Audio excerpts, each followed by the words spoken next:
Islam, I'm going to chapter 11 in the Holy Quran.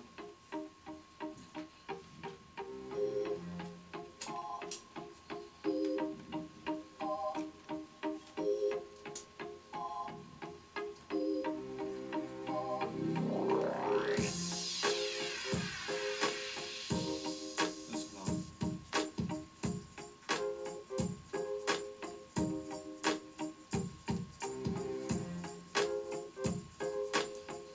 Jesus and Barata together they read the sacred books. Among the Buddhist priests was one who saw a lofty wisdom in the words that Jesus spoke. It was Barata Arabo.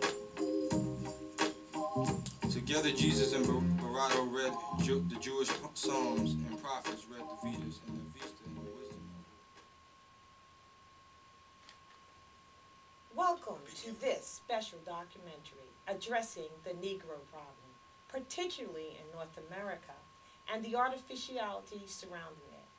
I'm Rosmariah V. Bay of R.V. Bay Publishing, and I'd like to introduce to you the panel today. First, I need you to know that all of the panel members are citizen members of the Moorish National Republic, Northwest of Mexico, North America, the Aboriginal and Indigenous people of this land.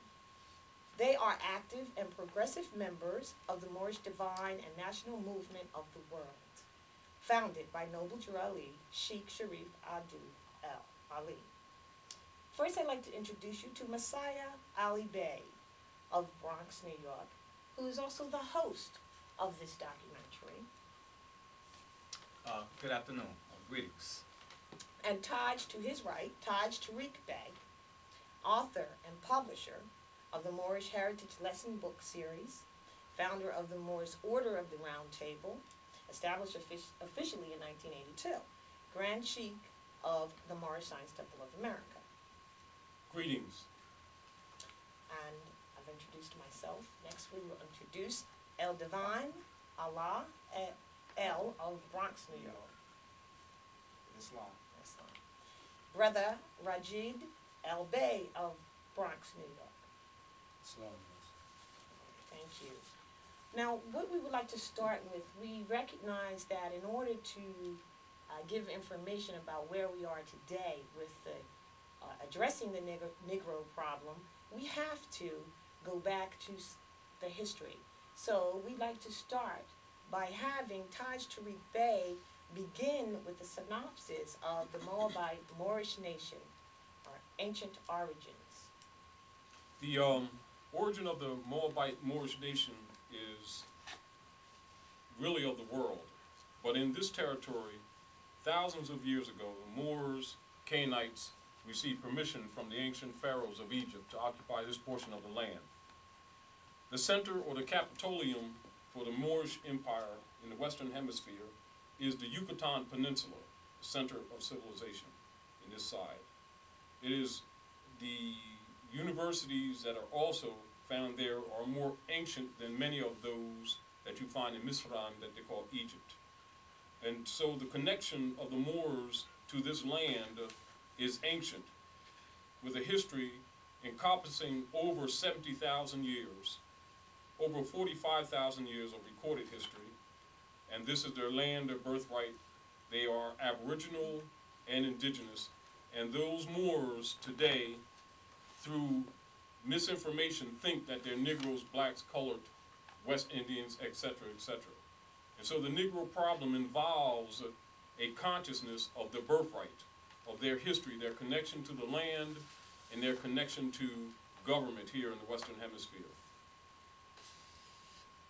And concerning the entry, or what you would call Columbus's entry into what you know as the West Indies, dealing with Queen Isabella and Ferdinand moving up, because there's a lot of prehistory even to that. You're dealing with Aragon and Castile, whereas these kingdoms merged and established what you know today as España, or Spain. And they merged their kingdoms with the Battle of the Moors, against the Moors, with the coming out of the Crusades, even into the Battle of Tours, etc., into the fall of the Moorish dynasties in Kemet and in Europe, and that is marked by the year 1492. And so that is the pivotal year that is used by historians to gauge ancient and modern history. And it is important to understand that when Columbus, the one they call Cristoforo Columbus, made his journey here to the Western Hemisphere, he really landed at the islands you call Archipelago, and not on the mainland. Now we want to look at the permanent settlement, and we also want to make mention also how many of the Moors here in the West became known as Indians, and why they refer to us as Indians.